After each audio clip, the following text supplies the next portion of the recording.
Hello again, Tony Wright, First Love Christian Church, FLCC, A.B. Wright Ministry. Still in the 90-day Bible study. Day number 75. We're going to finish out Luke, move into those first 5 chapters of the Gospel according to John. Now, Jesus had presented the parable of the Lord of the vineyards as we closed out yesterday's reading. The Pharisees were finally getting the understanding that they were missing the picture. Jesus had come. God's kingdom had arrived, and they were refusing to accept it. In fact, they had taken a position that they were the owners. They were the controllers for what was right and what was wrong as it related to God's law.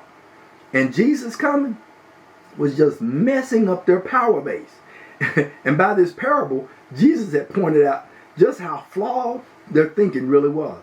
So they were desperate to try to find some way, any way, to trip this guy up. They had to. So they said, Master, we know that you teach what is right and you don't have time for anybody but those that follow the will of God. So is it lawful for us to give tribute to Caesar or not?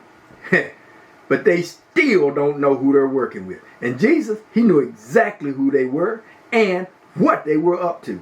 And he asked them, why are you trying to tempt me? Show me a penny. Whose image is on that? And they answered, Caesar's. And Jesus told them to render to Caesar the things that are Caesar's, and render to God things that are God's. And they knew that they would not be able to trip him up and have him say something that, they could trap him with. So then along comes the Sadducees, and they asked Jesus, if 3 brothers married a woman, one after another, as each of them had died, and then she died, whose wife would she be in heaven? And he told them, there's no marriage in the resurrection, that all are equal to the angels and all are children of God. Well, that shut up the Sadducees, and the Bible says that they didn't ask any more questions at all. Right? Jesus went on to talk about the sacrificial offering of the widow, and that although what she gave numerically was small, that it was great according to what she had, what her possessions were. And in response to those who were bragging about how well the temple was adorned, Jesus reminded them that all that type stuff was just temporary. That the day would come that there wouldn't even be a stone of the building that would be left standing. And when they asked when these things would take place and what would the signs be, boy, here we go again. Everybody is looking for a sign. Even today, though, people are looking for a sign. And Jesus told them, be careful, because people will come saying that they are Christ, or that they have the answers, or that they have the connection. You might have seen it. Listen, anybody that has all the answers about everything, I stay away from them. Either they think that they're that smart, or they think that I'm that dumb. Either way, I give them some space. You know what I'm saying? Oh, boy. But Jesus, he says that all the things that they would speak will come to pass.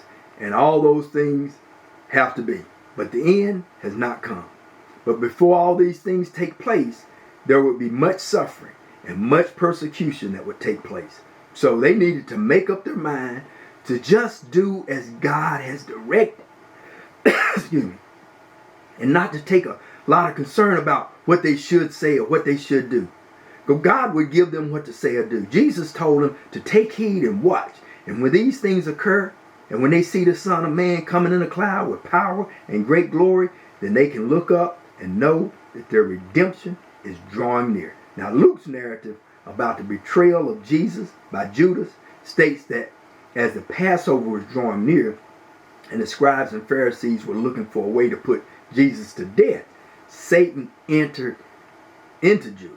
And Judas went and talked with the chief priests and captains about how he might betray Jesus. And of course, they were pleased and they offered him money. So with the deal sealed, Judas went away and he set his mind to decide on how he would be able to carry out his plan. And then the disciples, they arranged to get a room for him, for them so that they could observe Passover, as had been talked about in the other synoptic gospels. And they secured it, as they describe it, what was a large upper room. And when the hour was come, Jesus went and he sat down with the 12, and they broke bread and they drank from the cup together. And Jesus told them that the very one that would betray him was at the table with him. And they all wanted to know which one it was. But right away, their thoughts went to who would now be the greatest. Now that will make you just shake your head. Even today, people should probably be considering something more, or instead, they're worried about how they can be big and important. It seems that enough is just never really enough. Then Jesus told Peter that Satan has desired to have him sift, and so he can sift him like wheat. What? What in the world?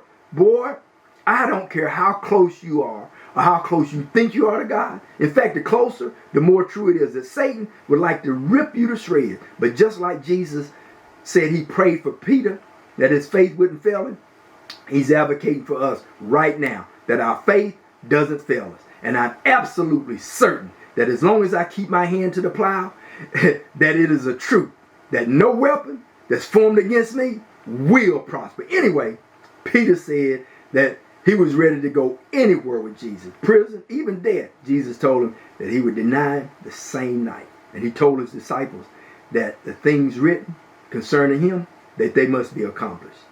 And Luke, he also captured the events concerning Jesus going up into the mount to pray, and the disciples falling asleep, and the actions of Judas, and Peter cutting off the ear of one of the servants of the high priest. But Luke, he speaks of Jesus touching the servant's ear and healing it. And Luke also describes the denial of Jesus by Peter, and adds that after the third denial and the cock crowing, that Jesus looked at Peter. And in Luke's account, he writes that Pilate found no fault in Jesus, but sent him to Herod, because with Jesus being a Galilean, it was in Herod's jurisdiction. But Herod, along with his soldiers, they mocked Jesus, sent him back to Pilate. And after giving the people a chance to let him go, he sentenced Jesus to be put to death.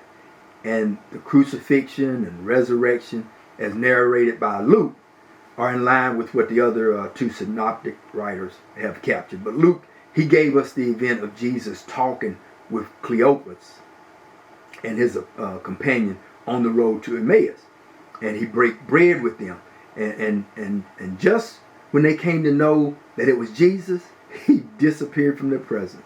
And they said of the event, did not our heart burn within us while he talked with us along the way? And they opened up the scriptures to us. Boy, did not our hearts burn. Then Jesus appeared to the disciples, and he told them that the scriptures had been fulfilled. And he told them that he would send the promise of the Father, but to tarry in Jerusalem until they had been endued with power from on high. And Luke closes his writing with Jesus ascending up into heaven and the disciples returning to Jerusalem with great joy. Now, can you imagine the emotional turmoil that these disciples have experienced over this week of events? But they made it.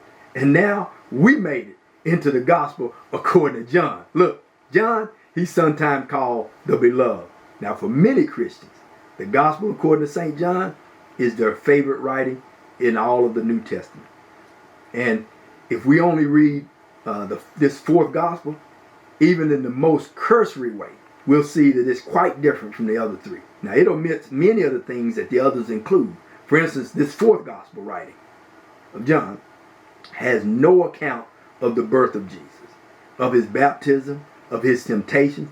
It tells us nothing of the Last Supper, nothing of Gethsemane, nothing of the Ascension. It has nothing of the healings of any of the people possessed by devils and evil spirits. And maybe most surprisingly, it doesn't have any of the parable stories that Jesus told, which makes up such a critical portion of these other three gospels. Now, also in these other three gospels, where Jesus speaks, the words are often, wonderful stories or short, vivid phrases with, that catch your attention and stick to your memory. But in John, the speeches of Jesus are often a whole chapter long.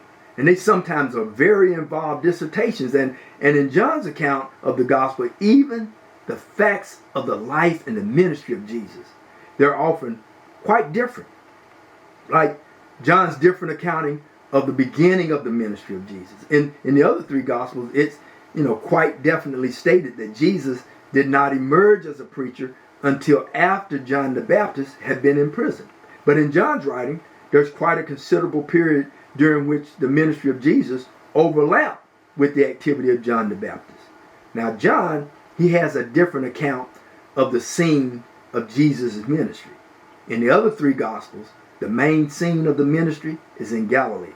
And Jesus doesn't reach Jerusalem until the last week of his life. But in John, the main scene of Jesus' ministry is Jerusalem and Judea, with only occasional withdrawals to go into Galilee. Now, as we read through those differences, we know that John's differences are not because of ignorance and not because of lack of information, because although he omits many of the things that they tell us, he also tells us many of the things that the other writers don't mention. Like John is the only one that tells about the marriage feast at Cana, right? You remember the marriage feast at Cana in Galilee? He's the only one that tells us about Nicodemus coming to Jesus and about the woman of Samaria, about the raising of Lazarus, or Jesus teaching about the Holy Spirit, the Comforter. Again and again, though, John, he has this, little extra details which read like the memory of one who's been there. Like that the loaves which the young boy brought to Jesus were barley loaves. Or that when Jesus came to the disciples as they crossed the lake in the storm, that they had rowed between 3 and 4 miles out. They put it in furlongs, but 3 or 4 miles out. And it's only in John where we see 4 soldiers gambling for the seamless robe as Jesus dies. Now John tells of the exact weight of the myrrh and aloes used to anoint the dead body of Jesus. In whatever ways John's accounting of the gospel differs from the other 3, I would certainly be one that argued that they each wrote, they each captured, they each codified whatever God had given them.